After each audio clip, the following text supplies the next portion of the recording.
അവൻ പഠിച്ച് ജോലി വാങ്ങി നല്ലൊരു കുടുംബത്തിൽ ചെന്ന് കല്യാണം കഴിച്ച് ഒരു പെണ്ണിനെ കൊണ്ടുവന്നപ്പോ നീ കളിച്ച് നടന്ന് എവിടെയോ കിടക്കുന്ന ഒരു പെണ്ണിനെ വിളിച്ചോണ്ട് വന്ന് ഈ കുടുംബത്തിന് ചീത്തപ്പേരുണ്ടാ. ഗായത്രി മോളുടെ വളകാപ്പ് നടത്താൻ പോകുന്ന കാര്യം നീ അറിഞ്ഞിരിക്കല്ലോ. ഇനി അവളുടെ വളകാപ്പിന്റെ കൂടെ നിന്റെയും കൂടെ നടത്താന്നൊന്നും നീ വിചാരിക്കണ്ട. അയ്യോ അമ്മേ, ഇത്രയും നേരത്തെ പോണെന്ന് അറിഞ്ഞില്ലല്ലോ. ദേ കീർത്തി കുളിക്കുന്നതേ ഉള്ളൂ. ഇപ്പൊ തന്നെ ലേറ്റ് ആയി. എനിക്ക് നന്നായിട്ട് ഒരുങ്ങണം. ധൃതി പിടിച്ച് ഒരുങ്ങിയാലൊന്നും ശരിയാകത്തില്ല. നീ ഒരു കാര്യം ചെയ്യ്, ഗായത്രിയും കൂട്ടി മണ്ഡപത്തിലേക്ക് പോ. കീർത്തി ഇറങ്ങുമ്പോ അവളെയും കൂട്ടി ഞാനങ്ങ് വന്നോളാം.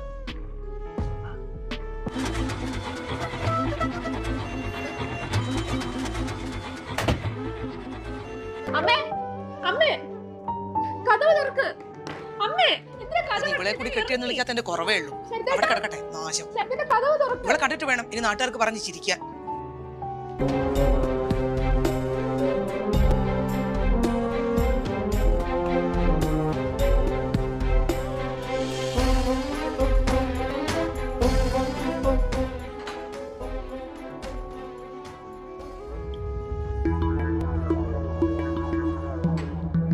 അമ്മ എന്താ ഇത്രയും വെപ്രാളപ്പെട്ട അകത്തോട്ട് ഓടിയത്?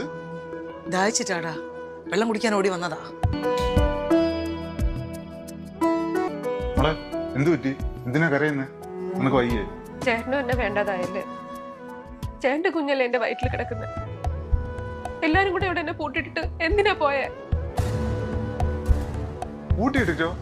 നിന്നാരാ പൂട്ടിയിട്ടിട്ട് പോയത്? നിനക്ക് വയ്യെന്നാണല്ലോ അമ്മ പറഞ്ഞത്. ഞാൻ ആരോടും വയ്യാന്ന് പറഞ്ഞിട്ടില്ല. ചേട്ടൻ കണ്ടോ ഞാൻ പുതിയ ഡ്രസ്സായിട്ടേക്കുന്നത്? ഞാൻ റെഡി ആയിക്കൊണ്ടിരുന്നപ്പോഴാ അമ്മ പുറത്തുനിന്ന് പൂട്ടിട്ട് പോയത്. അമ്മേ, അമ്മേ ഒന്നിങ്ങ് വന്നേ. അമ്മ അവളെ പൂട്ടിയിട്ടിട്ടാണോ വന്നത്? യോ, പൂട്ടിയിടാനോ? ആരെ? അമ്മ ഇവളെ പൂട്ടിയിട്ടിട്ടാണ് വന്നേന്നാണല്ലോ അവള് പറയുന്നത്.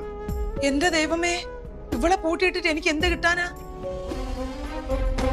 ഇവളെ കാത്തു നിന്നപ്പോ വയ്യ, തലവേദനയാന്ന് പറഞ്ഞോണ്ടാ ഞാൻ ഒറ്റയ്ക്ക് അങ്ങ് വന്നത്. എന്തിനാ മോളെ നീ ഇങ്ങനെ കെട്ടിച്ചമച്ച് ഓരോന്ന് പറഞ്ഞുണ്ടാക്കുന്നത്? ഞാൻ വരുന്ന ഇഷ്ടമില്ലെങ്കിൽ അമ്മയ്ക്ക് അത് പറഞ്ഞാ പോരായിരുന്നു. എന്തിനാ എന്റെ കുഞ്ഞിനെ കൂടെ പട്ടിണി കിട്ടത്? എന്തോന്നൊക്കെയാണ് ഇവള് ഈ വിളിച്ചു പറയുന്നേ? പള്ളി അസൂയ മൂട്ടിട്ട് ഓരോന്നുണ്ടാക്കി പറയാ അവള്. ഗായത്രിക്ക് സ്വർണവും ഡ്രസ്സൊക്കെ കിട്ടിയപ്പോ ഇവക്കങ്ങ് പിടിച്ചില്ല. അതാ അവൾ ഇങ്ങനെയൊക്കെ പറയുന്നത്. ഞാൻ പൂട്ടിയിട്ട് പോയെന്ന്. ഞാൻ ഈ ഡോറ് പൂട്ടിയെങ്കിൽ പിന്നെ എങ്ങനെയാണ് ഈ ഡോറ് തുറന്ന് നിനക്ക് അകത്തേക്ക് കയറാൻ പറ്റിയത്? ഓരോന്നുണ്ടാക്കി പറയാ. എടാ, നീ ഒന്നും വിശ്വസിക്കരുതേ.